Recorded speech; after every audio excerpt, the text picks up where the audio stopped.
How to install drop system. Second peg down. Flip quadcopter over.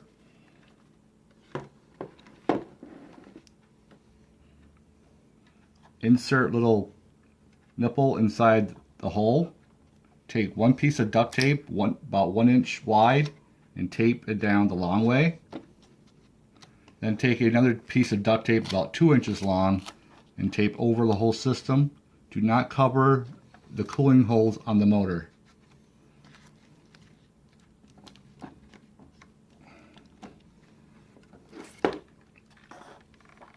How to install the drop cup.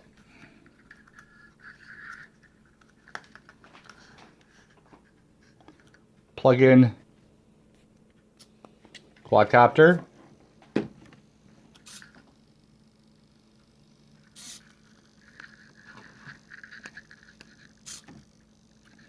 I didn't do it fast enough, but all you have to do is hit the reset button and it will do it again.